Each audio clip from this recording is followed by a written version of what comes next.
Hi everyone, in this particular video we are going to understand the topic ionic structures. तो ionic structures को समझने से पहले आप सभी को पता होगा कि जो ionic solids होते हैं वो किस टाइप के solids होते हैं। देखिए ionic solids एक्चुअली में crystalline solids होते हैं। आपके पास दो टाइप के सॉलिड्स होते हैं, amorphous solids and crystalline solids. Crystalline solids में क्या होता है, जो कॉन्स्टिट्यूएंट पार्टिकल्स होते हैं हमारे पास। फॉर एग्जांपल आयोनिक सॉलिड्स में जो कॉन्स्टिट्यूएंट पार्टिकल्स हैं वो आयन्स हैं, जैसे कि सोडियम क्लोराइड में Na+ कैटायन और Cl- N कॉन्स्टिट्यूएंट आयन्स हैं या कॉन्स्टिट्यूएंट पार्टिकल्स हैं। तो जब हमारे पास कॉन्स्टिट्यूएंट पार्टिकल का एक रेगुलर या फिर डेफिनाइट अरेंजमेंट होता है तो वो क्रिस्टलीन स्ट्रक्चर कहलाता है, और अगर ऐसा नहीं होता तो हम उसे अमॉर्फस सॉलिड कहते हैं। तो आयोनिक सॉलिड्स हमारे पास क्रिस्टलीन सॉलिड की कैटेगरी में आते हैं। अब देखो, आपको एक टर्म समझना होगा जिसे हम कहते हैं क्रिस्टल स्ट्रक्चर। अब ये क्रिस्टल स्ट्रक्चर क्या है, तो समझो। जो कॉन्स्टिट्यूएंट पार्टिकल्स हैं आयोनिक सॉलिड्स के, उनका अरेंजमेंट थ्री डायमेंशन के अंदर क्रिस्टल स्ट्रक्चर कहलाता है। आपने 101% श्योर कुछ ऐसी सी इमेजेस देखी होंगी, इस तरह से इमेजेस देखी होंगी। तो इन्हीं हम थ्री डायमेंशन के अंदर क्रिस्टल स्ट्रक्चर कहते हैं। अब देखो, क्रिस्टल स्ट्रक्चर को समझने से पहले हमें काफ़ी बेसिक से स्टार्ट करना पड़ेगा। तो हम सबसे पहले समझेंगे कि ये जो कॉन्स्टिट्यूएंट पार्टिकल्स के बारे में हम बात कर रहे हैं, इन्हें थ्री डायमेंशन में अरेंज करने के लिए क्या क्या तरीके हो सकते हैं।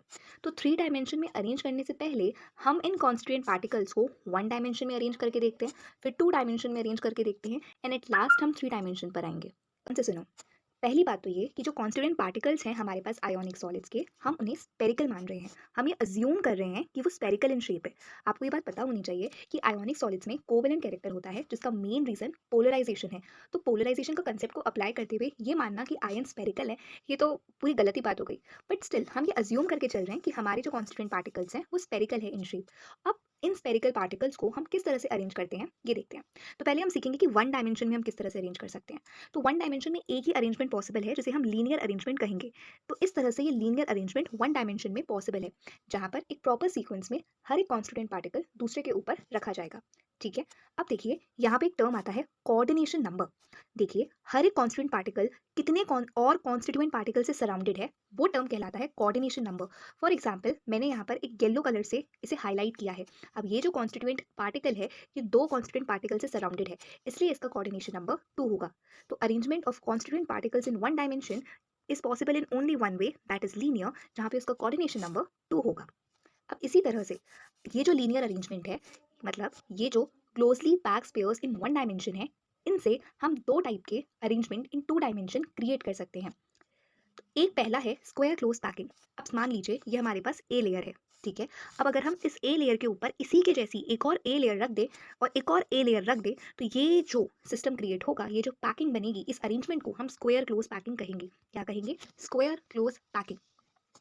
इस पैकिंग में आप ध्यान से देखें, ये ए टाइप ऑफ पैकिंग है, और इसमें हर एक कॉन्स्टिट्यूएंट पार्टिकल अपने जैसे चार और कॉन्स्टिट्यूएंट पार्टिकल से सराउंडेड है, इसलिए इसका कोऑर्डिनेशन नंबर 4 होगा। अब यहाँ पर आप केयरफुली ऑब्जर्व करें कि बीच बीच में कुछ स्पेसेस रह गई हैं। इन स्पेसेस को टेट्राहेड्रल वॉइड्स या फिर इंटरस्टिशियल स्पेसेस कहते हैं। मतलब ये जो स्पेसेस हैं, इनको हम वॉइड्स या फिर इंटरस्टिशियल स्पेसेस कहते हैं। अब ये अलग अलग टाइप की हो सकती है। फॉर एग्जाम्पल, यहाँ पर ये टेट्राहेड्रल वॉइड्स है। क्यों? क्योंकि ये 4 एटम्स या फिर कॉन्स्टिट्यूएंट पार्टिकल से मिलकर बनी है। समझ आया? Well and good. अब नेक्स्ट देखो, अगर मैं उसी ए लेयर के नीचे, मतलब उस ए लेयर में इस तरह से दूसरी लेयर लगाऊं कि जो डिप्रेशंस हैं वो फिल हो जाएं। If we put the second layer of closely packed constituent particles or closely packed spheres in one dimension. Again, I'm repeating. If we put the second layer of closely packed spheric spheres over the first in such a manner that it fills the depressions, तो यहाँ पर हमारे पास hexagonal close packing create होती है। यहाँ पर आप carefully observe करें कि ए बी टाइप बन रहा है, मतलब ए लेयर फिर बी लेयर, जो ये जो डिप्रेशंस हैं इनको फुलफिल कर रही हैं। समझ आया? अब यहाँ पे जो स्पेस रह रही है बीच में, यानी जो इंटरस्टिशियल वॉइड्स, जो इंटरस्टिशियल स्पेस या जो वॉइड्स हैं, वो ट्राइगोनल है। वो क्या है? ट्राइगोनल है, क्योंकि वो 3 एटम से सराउंडेड है। अब यहाँ पर हर एक एटम अपने जैसे 6 और एटम्स से सराउंडेड है, इसलिए इसका जो कोऑर्डिनेशन नंबर है वो 6 होगा। अब देखो, अब हम अरेंजमेंट देखेंगे थ्री डायमेंशन के अंदर। अब हमने क्या देखा कि किस तरह से closely packed spheres in one dimension से हम क्लोजली पैक्ड स्पेयर का अरेंजमेंट टू डायमेंशन में बना सकते हैं। अब टू डायमेंशन से हम थ्री डायमेंशन पर आएंगे। सो थ्री डायमेंशन में क्लोज पैकिंग को हम दो स्टेप्स में कवर अप करेंगे। पहले हम ये देखेंगे, पहले मतलब हम ये सीखेंगे कि किस तरह से एक लेयर है हमारे पास, मतलब एक पूरी प्रॉपर लेयर है इस तरह से। ये एक हमारे पास एक लेयर है किसकी? हेक्सागोनल। क्लोज्ड पैक स्पेयर्स की। अब इसके ऊपर हम ये दूसरी लेयर रखना सीखेंगे। देखो दूसरी लेयर हम इस तरह से रखेंगे कि ये हमारी पहली लेयर है, ठीक है? This is the first layer. अब इस फर्स्ट लेयर के ऊपर हम दूसरी लेयर इस तरह से रखेंगे कि ये जो आपके ट्राइगोनल वॉइड्स है ना, ये फिल हो जाएँ। That means the second layer of hexagonal pack the second layer of hexagonal packed spheres is going to be placed over the first in such a manner that it fills the trigonal voids or the trigonal interstitial spaces. अब आप यहाँ पर इसको थोड़ा सा 3D में imagine करना। हाँ, अभी के लिए आप इतना इसको समझें कि हमने इसको इस तरह से अरेंज किया है कि ये जो ट्राइगोनल वॉइड्स हैं ये फिल अप हो जाए, राइट? अब देखो हमने ये फिल तो कर दिए, पर इसकी वजह से दो नए वॉइड्स और जनरेट हो गए। अब इसको थोड़ा सा ध्यान से समझना।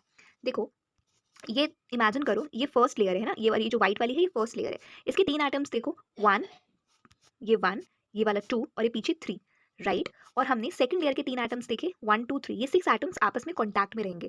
जैसे मैंने यहाँ पर ड्रॉ किया है, ये आपका ये तो मैंने आपको आगे से दिखाया, इसको मैं पीछे से इस तरह से रिप्रेजेंट कर सकती हूँ। और अगर मैंने इसको पीछे रख के दिखाया तो आप यहाँ पर ध्यान से देखो, अभी भी एक वॉइड रह रहा है, यस और नो? इसी वॉइड को हम ऑक्टाहेड्रल वॉइड कहेंगे, इसी वॉइड को हम ऑक्टाहेड्रल वॉइड कहेंगे। इसी तरह से आप ध्यान से यहाँ पर देखो, ये वाला कंसिडर करो, वन टू थ्री। इसी को मैं पीछे से अगर दिखाऊंगी तो वन टू थ्री, और ये वाला जो एटम मैं पीछे से दिखाऊंगी तो अभी भी एक स्पेस रह रहा है यहाँ पर। इसको मैं कहूँगी टेट्राहेड्रल वॉइड, इसे मैं कहूँगी टेट्राहेड्रल वॉइड, यस और नो? ठीक है, well and good. So tetrahedral void का कोऑर्डिनेशन नंबर 4 होगा और ऑक्टाहेड्रल का 6 होगा, क्योंकि ये जो वॉइड है ये 6 एटम से मिलकर के बना है और ये वाला 4 से। इसका डायग्रामेटिक रिप्रेजेंटेशन कुछ इस तरह से होगा। ये जो पीछे वाली लेयर के तीन एटम्स हैं ये मैंने कुछ इस तरह से दिखाए हैं, ठीक है? मतलब हम इसको ऊपर ऊपर से दिखा रहे हैं, ऊपर से मैंने दिखाए हैं, और वो जो नीचे ऊपर वाली लेयर के थे वो मैंने नीचे दिखाए।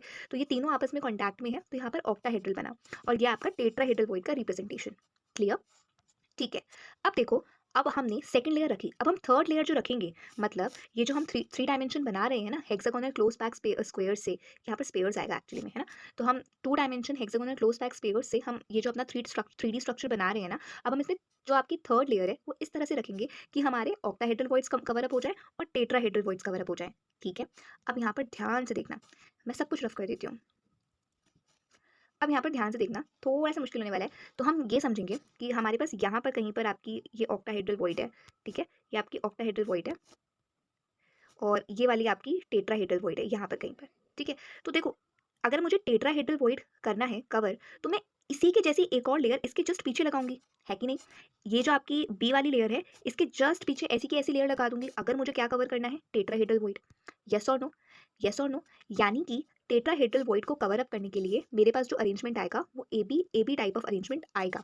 टेट्राहेड्रल वॉइड को कवर अप करने के लिए मेरे पास जो अरेंजमेंट आएगा वो ए बी अरेंजमेंट आएगा, ठीक है? यहाँ पर शो किया है, ये आपका by filling the tetrahedral voids हमें हेक्सागोनल क्लोज पैकिंग मिलती है। ये ए बी टाइप का अरेंजमेंट है और हम इसे हेक्सागोनल क्लोज पैकिंग कहते हैं, और इसमें कोऑर्डिनेशन नंबर 12 है। ऐसा क्यों? हम दोबारा पीछे आते हैं, थोड़ा सा इमेजिन कर लेना। अब देखो, अब हम ना एक एटम को ले रहे हैं, हम मान लेते हैं कि हम टेट्राहेड्रल वॉइड्स को कवर अप कर रहे हैं, तो हम एक एटम लेते हैं। अब वो एक एटम मैं आपको शो कर रही हूँ, ये जो बीच वाला एटम है ना, हम इसको ले रहे हैं, हम इसको कंसिडर कर, ये वाला, मतलब ये जो यहाँ पे पीछे है ना वाइट वाला, उसे ले रहे हैं। तो देखो अपनी ही लेयर में 6 से सराउंडेड है, तो ये 6 हो गया। अब क्योंकि ए बी अरेंजमेंट है तो ऊपर 3 और इसी के जैसे इसके पीछे भी होंगे, तो 3 और 3 6 और 6 और 6 12। तो coordination number hexagonal close packing में कितना होता है? 12। और ये कैसे बनता है? जब हम टेट्राहेड्रल वॉइड्स को कवर अप कर रहे हैं। अब इसी तरह से जब हम ऑक्टाहेड्रल वॉइड्स को कवर करते हैं ना, तो हमारे पास CCP क्यूबिक क्लोज पैकिंग या फिर face centred cubic close packing बनता है। Face centred cubic close packing में क्या होता है कि आपका एक एटम अपने ही जैसे, आई थिंक ये ना मैंने थोड़ा सा अरेंजमेंट गलत कर दिया है, मतलब मैंने उल्टा सीधा लगा दिया है। ये आपका ना हेक्सागोनल क्लोज पैकिंग का है और ये आपका FCC का है। सॉरी फॉर दिस मिस्टेक, ये आपका हेक्सागोनल क्लोज पैकिंग का है और ये आपका FCC का है, ठीक है? तो हेक्सागोनल में हमने देखा कि ये वो जो एटम है अपने ही जैसे 6 एटम से सराउंडेड है, इसके ऊपर भी 3 होंगे, इसके नीचे भी 3 होंगे, तो ये तो इसका है। और अब यहाँ पे इस अरेंजमेंट में क्या होता है, एक एटम अपनी ही लेयर में 4 एटम से सराउंडेड होता है, फिर ऊपर भी 4 होते हैं, नीचे भी 4 होते हैं, तो 4 × 3 = 12। इसलिए आपका face centred cubic close packing का भी कोऑर्डिनेशन नंबर क्या हो जाता है? 12 हो जाता है, ठीक है? ठीक है। अब यहाँ पर ध्यान से देखो, एक अभी रह गया है, हमारे पास एक स्क्वायर क्लोज पैकिंग भी थी। स्क्वायर क्लोज पैकिंग कौन सी थी? ये वाली, है ना? अगर हम इसी के ऊपर, मतलब ये हमारे पास पूरी एक प्रॉपर ए लेयर मान लेते हैं इसको, अब इसी के ऊपर दूसरी ए लेयर रख देंगे, फिर तीसरी ए लेयर रख देंगे, तो एकदम से हमारे पास किस टाइप का क्रिस्टल सिस्टम बन जाएगा? सिंपल क्यूबिक सिस्टम, इस तरह का बनेगा। देखिए इनका हम ज्योमेट्रिकल रिप्रेजेंटेशन भी देखेंगे, मतलब आपने देखा होगा ज्योमेट्रिकल रिप्रेजेंटेशन। आप अगर नहीं देखा तो हम ऐसे देखेंगे कि हम एक क्यूब बनाएंगे, उस क्यूब में हम देखेंगे कि अगर हमने एटम्स को इस तरह से कॉर्नर्स पे प्लेस किया है तो उसको हम बोलते हैं सिंपल क्यूबिक सिस्टम। तो ये सिंपल क्यूबिक सिस्टम है। फिर अगर हमने इसमें फेसेस पे भी लगाया तो हमने फेस सेंटर्ड क्यूबिक सिस्टम बोला, है ना? अभी के लिए अगर मैं आपको ध्यान से समझाऊं तो देखो, ये जो लाइंस हम रिप्रेजेंट कर रहे हैं एक्चुअली में ये लाइंस होती नहीं है। ये एटम्स जो हैं ये आपस में क्या होते हैं, ये जो एटम्स हैं आपस में टच्ड होते हैं, लेकिन इसे रिप्रेजेंट करने के लिए कि किस टाइप का स्ट्रक्चर बन रहा है, इसलिए हम इन लाइंस के थ्रू इन्हें रिप्रेजेंट कर रहे हैं। क्लियर? तो ये जो है ये हम जब क्रिस्टल सिस्टम समझेंगे उस टाइम पे समझेंगे। तो अभी हमने पूरी क्लोज पैकिंग हमारी कवर अप कर ली है। तो क्लोज पैकिंग हमने स्टार्ट की 1D से, लीनियर अरेंजमेंट हमारा था। फिर इस लीनियर अरेंजमेंट से हमने दो अरेंजमेंट देखे, एक तो स्क्वायर क्लोज पैकिंग देखा और एक हमने देखा हेक्सागोनल क्लोज पैकिंग। फिर इस 2 डायमेंशन वाले से हमने और नहीं देखे, हमने hexagonal close packing in 3D देखा, face centred cubic close packing in 3 dimension देखा। एचसीपी टेट्राहेड्रल वॉइड्स को कवर अप करके बन रहा था और एफसीसी ऑक्टाहेड्रल वॉइड्स को कवर अप करके बन रहा था। और इससे हमने सिंपल क्यूबिक सिस्टम देखा।